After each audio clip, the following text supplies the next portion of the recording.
Ngayon, ating pag-aralan ang kalkulasyon ng 2 decimals times 1 decimal.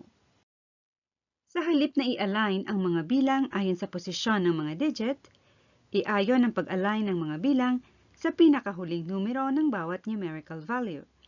I-align natin ang mga bilang na 4 at 8 sa pinakakanan. Sunod, gumamit ng ruler sa pagguhit ng linya.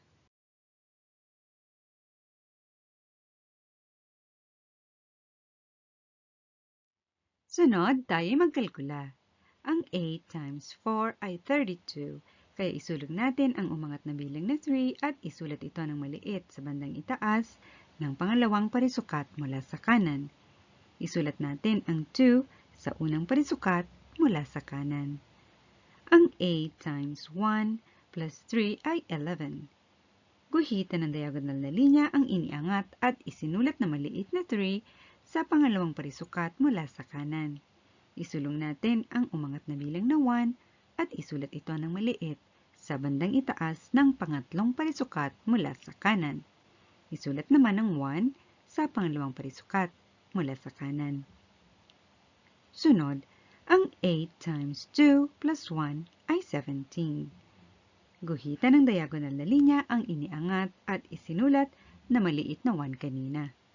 Isulat ang 1 sa ikaapat na parisukat mula sa kanan at ang 7 sa pangatlong parisukat mula sa kanan. Sunod, ang 3 times 4 ay 12, kaya isulat ng maliit ang 1 sa bandang itaas ng pangatlong parisukat. Isulat naman ang 2 sa pangalawang parisukat mula sa kanan. Ang 3 times 1 plus 1 ay 4. Guhitan ng diagonal na linya ang iniangat at isinulat na maliit na 1 at isulat ang 4 sa pangatlong parisukat mula sa kanan. Ang 3 times 2 ay 6, kaya isulat ang 6 sa pang-apat na parisukat mula sa kanan.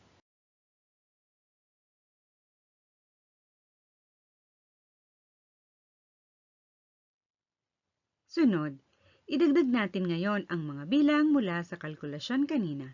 Ang nasa pinakakanan ay 2. Ang pangalawa mula sa kanan ay 1 plus 2. Ito ay equals 3. Isulat ang 3 sa pangalawang parisukat mula sa kanan. Ang pangatlong parisukat mula sa kanan ay 7 plus 4. Ito ay equals 11. Iangat at isulat ng maliit ang 1 sa itaas ng pang-apat na parisukat mula sa kanan at isulat naman ang 1 sa pangatlong parisukat mula sa kanan. Ang pang-apat na parisukat mula sa kanan ay 1 plus 6 plus 1. Ito ay equals 8.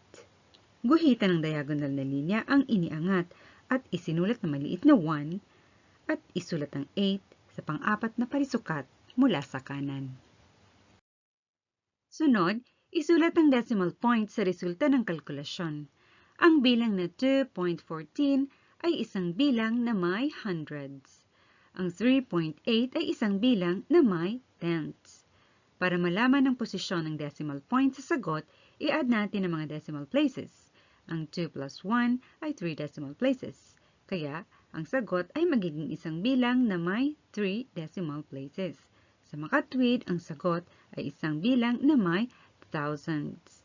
Kaya isulat natin ang decimal point sa bandang kanang ibaba ng 8. Panghuli, isulat natin ang sagot sa kalkulasyon ng equation. Dito nagtatapos ang ating kalkulasyon sa panulat. Tayo magsanay.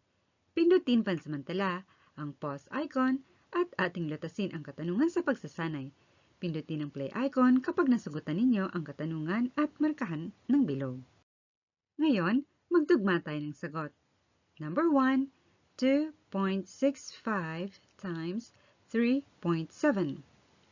Ang sagot ay 9.805. Pangalawa, 7.37 times 1.3. Lutasin natin ito tulad ng sa unang tanong.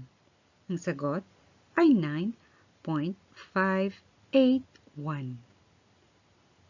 Tama ba ang inyong sagot sa dalawang katanungan? Panghuli, repasuhin natin ang inaral natin ngayon. Basahin natin ang number 1 hanggang number 5.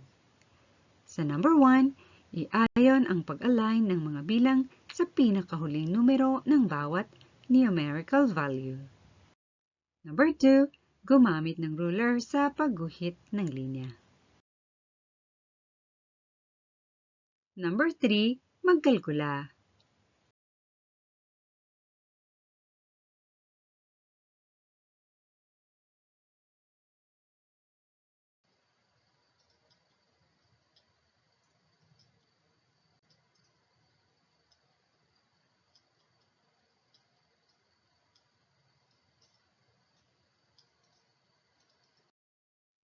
Number 4, isulat ang decimal point ng sagot.